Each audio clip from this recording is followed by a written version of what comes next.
So picture a world where the gods aren't just myths.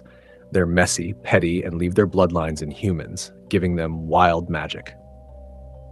We drop right into the miserable life of Freya. She's fierce, beautiful, and absolutely trapped. She's stuck in a suffocating marriage to a guy named Vragi, a fishmonger who has magic that lets him control fish, which he uses to be a greedy jerk while everyone else starves. Freya isn't just a housewife, though. She's got a secret.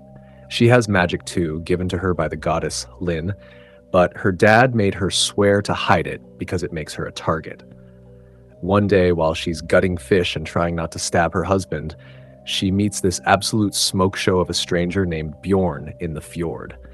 They have this immediate crackling chemistry. He's witty, dangerous, and shirtless, but she pushes him away because, well, she's married to the worst guy ever. But you know, trouble is coming when Bjorn shows up later with his dad, Jarl Snorri. Here's the kicker. Snorri is the big boss of the region, and he's obsessed with a prophecy. A seer told him that a shield maiden with Hlyn's blood will unite the clans under the man who controls her fate. Snorri thinks he's that man. Things go from bad to nightmare fuel when Snorri forces Freya to fight Bjorn, who turns out to be Snorri's son and a child of Tyr, meaning he wields a literal axe made of fire to the death to prove she has magic. Talk about a toxic family dinner. Freya tries to hide her power, but when Bjorn's axe is about to end her, she instinctively uses her magic to create a spectral shield. The secret is out. Snorri loses his mind with joy because he found his kingmaker. He forces Freya to divorce Vragi on the spot by agreeing to marry Snorri himself. Yeah, she has to marry her crush's dad. To save her family from Snorri's wrath, she agrees. But when Vragi mocks her, Freya snaps, grabs Bjorn's flaming axe, burning her hand in the process, and plants it right in Vragi's skull. It is brutal, it is awesome, and it sets the tone for everything that follows. After getting healed by a sweet healer named Liv, Freya has to go through a blood ritual to be claimed by her goddess. This goes horribly wrong. She has a vision of being torn apart, and Bjorn has to step in to save her, intertwining their fates. Snorri, who is just obsessed with power, decides this means Bjorn is destined to protect Freya, so Snorri can become king. It's messy. Then a rival Jarl named Newt attacks their village, Halsar. Freya and Bjorn team up to burn Newt's ships, and we see that they make an incredible team. But the attack devastates the village, and instead of rebuilding, Snorri decides they're going to march on Newt's fortress, Grindil, and take it for themselves. But first, they have to go to a sacred mountain called Fjaltindr to make sacrifices. This road trip is where things get spicy and scary. To avoid an ambush, Snorri sends Freya and Bjorn through these ancient tunnels inside the mountain called the Path to Helheim. It's infested with Draug, basically unkillable zombie warriors. This section is pure anxiety. They're crawling through dark, claustrophobic tunnels, fighting off undead monsters that can't be killed by steel. They finally face a Draug Jarl, and Freya realizes she has to use Bjorn's fire axe again. She channels her magic to protect her hand, grabs the axe, and dusts the zombies. It's a massive bonding moment. They find a hot spring cave, and finally, they give in to the tension. They hook up, and it is electric.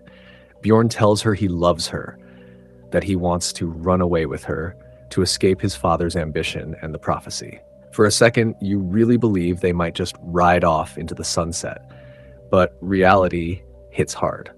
They arrive at the temple where all the Jarls are gathering. King Harald of Nordaland is there. He's the big bad guy, the one who killed Bjorn's mom, Saga, years ago, or so we think.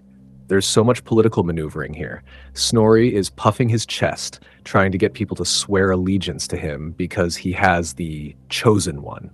Freya has to sacrifice a bull, and the gods actually show up. Like full-on spectral projection, whispering, "We see you."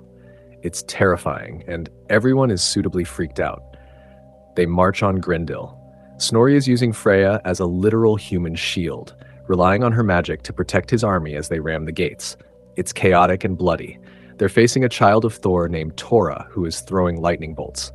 In the heat of battle, Freya's friend Bottle, a badass female Jarl, gets hit by lightning meant for Freya and dies. This breaks Freya. She goes full berserker mode. Her eyes turn red and she slaughters everyone in her path. She's not just fighting, she's executing. She kills Nut, takes the fortress, and secures Snorri's victory. But she's terrified of herself. She saw a monster in the reflection of the battle. After the battle, things unravel fast. Freya realizes someone is a traitor. She suspects Ylva, Snorri's first wife, who hates her, but can't prove it. Bjorn convinces her to run away with him, to leave this life of death behind. But before they go, Freya insists on visiting her mother one last time. Bad move. When they get to her childhood home, Harald's hunter, Skade, is waiting. Skade puts an arrow through Freya's mom's chest. It is a gut punch. Freya watches her mother die, realizing her choices led to this. Filled with grief and rage, she burns her childhood home down and rides off, determined to kill Ylva, thinking she's the one who leaked their location. She storms back to the fortress, ready to execute Ylva, but it turns out she's wrong. It wasn't Ylva. Suddenly, Harald's army is at the gates. They've been led there. Snorri is screaming about destiny, Bjorn is trying to get Freya to leave, and it's total chaos. Harald reveals he's there for Freya. He wants her to come willingly. Bjorn tries to intervene, and here is the twist that hurts the most. Bjorn has been working with Harald the whole time. Yeah, you heard that right. Bjorn, the love interest, the protector, has been feeding info to Harald. He claims it was to save Freya from Snorri, to get her out of Skaland safely, but Freya feels completely betrayed. Her heart shatters. She realizes everyone, Snorri, her family, Bjorn, has just been using her as a pawn in their power games. Harald's troops attack. Freya screams a curse, wishing them all to Helheim. And the ground literally erupts.